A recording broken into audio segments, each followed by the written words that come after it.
تو میرا چینل کیسا لگ رہا ہے اور نئی نئی کہانیاں اسٹوریز آپ کو کیسی لگ رہی ہیں. میں مختلف قسم کی جس میں محبت کی مورل کی موٹیویشنل اسٹوریز کو میں بیان کرتی ہوں. آپ سنتے رہا کریں. اس سے علم میں بھی اضافہ ہوتا ہے اور انسان ایموشنلی بھی خوش رہتا ہے. چلیے آئیے شروع کرتے آج کی کہانی. نعمہ ناز سلطان کی ہے کرایہ دار. باپ اٹھاتا بلیک کافی کا مگ. چند لمحے پہلے ہی بیوی میز پر رکھ کر گئی تھی. دسمبر کے آخری سرد دن چل رہے تھے. کھلی ہوئی کھڑکی سے ٹھنڈی ہوا کا جھونکا پردے سے انکیاں کرتا ہوا بلا اجازت اچانک یوں کمرے میں داخل ہوا جیسے آج سے ٹھیک 15 برس پہلے مریم اس کی زندگی میں داخل ہوئی تھی. خوبصورت اور طرحدار مریم. دسمبر کی ایک بیتی شام تھی جب اس نے مریم سے اظہار محبت کیا تھا. بالکنی میں کھڑے وہ دونوں برستی بوندوں کا نظارہ کر رہے تھے. ہوا میں ٹھنڈک بڑھتی چلی جا رہی تھی.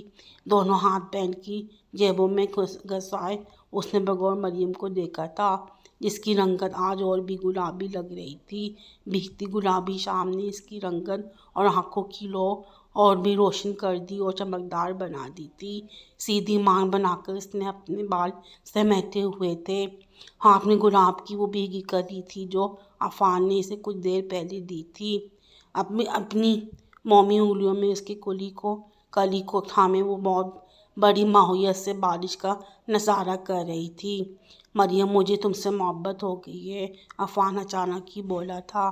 جانتی ہوں. مریم نے چند لمحوں بعد بڑے سکون سے جواب دیا تھا. تمہیں کیسے پتا؟ تمہیں کیسے معلوم ہوا؟ وہ حیران ہوتے ہوئے ہکلایا. تمہاری آنکھوں سے بے وقوف. مریم کھلکھلائی اور بارش کے جلد ترنگ اس کی ہنسی میں بچنے لگے. میری آنکھوں میں کیا ہے؟ عفان نے واقعی بے وقوفوں کی طرح ہی اس سے سوال کیا تھا. میری تصویر. مریم نے مسکراتے ہوئے اپنی ہتھیلی بالکنی کی گلر سے آگے کی اور ایسے بارش کے قطروں سے بھرنے لگی. پھر اس نے امید بھری نگاہوں سے مریم کو دیکھا. پھر یہ کہ اپنی تصویر ان آنکھوں میں سے سجی مجھے اچھی لگتی ہے بدھو کہیں کے. مریم نے شرارت سے ہتھیلیوں کے کٹورے میں جمع پانی اس کے چہرے پر پھینکا اور اپنی ہنسی کے جلد ترنگ بچاتی ہوئی بھاگ کر ہوئی. آپ نے ابھی تک کافی نہیں پی؟ ٹھنڈی ہو گئی نا؟ مگ لینے اندر آئی تو حیرانی سے کہنے لگی. عفان چونک پڑا اور مگ اٹھا لیا. ابھی پی لیتا ہوں. اس نے ٹھنڈی ہو کر بدمزہ جانے والی کافی کا گھونٹ بھرا. لائیں مجھے دے دے. میں گرم کافی لا دیتی ہوں. ہینا نے ہمیشہ کی طرح ایک وفادار اور خیال رکھنے والی بیوی کا کردار ادا کرتے ہوئے اس کے ہاتھ سے مگ لے لیا. یہ کھڑکی کیوں کھولی ہے؟ پورا کمرہ ٹھنڈا ہو رہا ہے. سرد ہوا کا جھونکا آیا تو ہینا پہ جرجری لیتے ہوئے کھڑکی کی طرف بڑھ گئی. کھڑکی بند کر کے اس نے پردہ برابر کیا اور کمرے سے باہر نکل گئی. مگر جاتے جاتے وہ عفان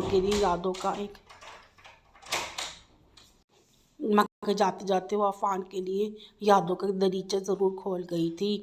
عفان کے بڑے بھائی عثمان کی شادی تھی اور مریم تو جیسے گھر کی فرد بنی ہوئی تھی. لگتا ہی نہیں تھا کہ وہ لوگ اس گھر میں کرایہ دار ہیں. ہر روز وہ ایک نئے روپ میں جلوہ گر ہوتی اور عفان کے دل کا کرہا لوٹ جاتی. ولیمہ والے دن بھی موتیا رنگ میں ملبوس بالوں اور کلائیوں میں پھول سجائے وہ موتیوں کے پھول کی مانند ہی نرم و نازک سی مہک رہی تھی.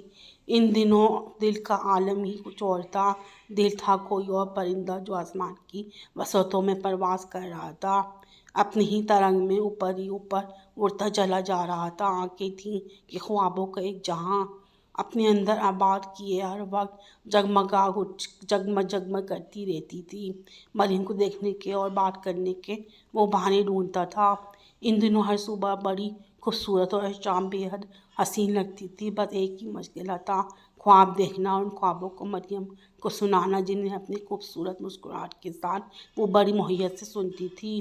ہینا کافی مگ دوبارہ لے آئی تھی. عفان کے خیالات کی روح ٹوٹ گئی. اب ٹھنڈی مت کیجیے گا اس نے تنبیہ کی. ہوں. عفان نے گرم گرم کافی کا مگ ہونٹوں سے لگایا. یہ عورت بھی کیا مخلوق ہے. وہ سوچنے لگا. اپنی بیوی سے اس کے تعلقات بس سرسری تھے، جیسے ٹرین کے ڈبے میں بیٹھے دو اجنبی مسافر جو راستے کی مسافت کو بانٹنے کے لیے وقت گزاری کے لیے ایک دوسرے سے وقتی دوستانہ قائم کر لیتے ہیں اور منزل آتے ہی الگ ہو جاتے ہیں۔ عفان کا رویہ بیوی کے ساتھ برا نہیں تھا مگر مثالی بھی نہیں تھا۔ اس کی طرف سے وہ محبت اور گرم جوشی مخلوط تھی جو اس رشتے کی متقاضی تھی۔ بس یہی ہے کہ بیوی بچوں کی ضرورت اور ساری پوری کرتا تھا اور شاید محبت بیوی کی ضرورت نہیں تھی جسے وہ پوری کرتا۔ بیچاری ہی نہیں ان کے دیکھے اندیکھے اور غیر محسوس فاصلوں کو سرد مہری کو بانٹنے کی کوشش میں لگی رہتی۔ کبھی کبھی عفان کو خود پر ندامت بھی ہوتی، ایک بے لوث اور بے غرض محبت پر اس عورت کا حق بنتا تھا جو اس نے 3 بچوں کی ماں اور اس کی بیوی تھی، بہترین ماں بہترین بیوی، مگر وہ اس کا دل کیا کرتا جو اب بھی مریم کے لیے دھڑکتا تھا۔ اس نے گہری سانس لی اور دروازہ کھول کر ڈائری باہر نکالی۔ انہی محبت بھرے دنوں میں جب 31 دسمبر کی شب آئی، عفان کی نوکری نئی لگی تھی، اوپر سے رات کی ڈیوٹی۔ کوشش کے باوجود بھی وہ مریم کو نئے سال کی مبارکباد نہ دے سکا۔ صبح ڈیوٹی سے واپس آیا تب بھی مریم سے اکیلے ملنے کا موقع نہیں ملا۔ دن میں وہ تھکا ہارا سو گیا۔ شام میں پھر ڈیوٹی۔ 2 جنوری کی صبح جیسے ہی وہ گیٹ سے اندر داخل ہوا، سیڑھیوں کے بعد مریم اس کی منتظر تھی۔ یہ تمہارے لیے ہے۔ مریم نے گفٹ بیگ اس کی طرف بڑھایا اور جلدی سے اندر چلی گئی۔ عفان سیڑھیاں چڑھتے ہوئے اوپر آیا اور سیدھے اپنے کمرے میں آ گیا۔ امی بھی سو رہی تھیں اور ابو بھی، اور بھائی جان ڈیوٹی پر جا چکے تھے۔ عفان نے پیکٹ کھولا، نئے سال کی خوبصورت سی ڈائری۔ اس نے صفحہ کھولا، پہلے صفحے پہ لکھا تھا، اداس کر گئی 1 جنوری اب کہ آج اتنے سالوں بعد بھی وہ نکی لفظوں کے اظہار میں تھا۔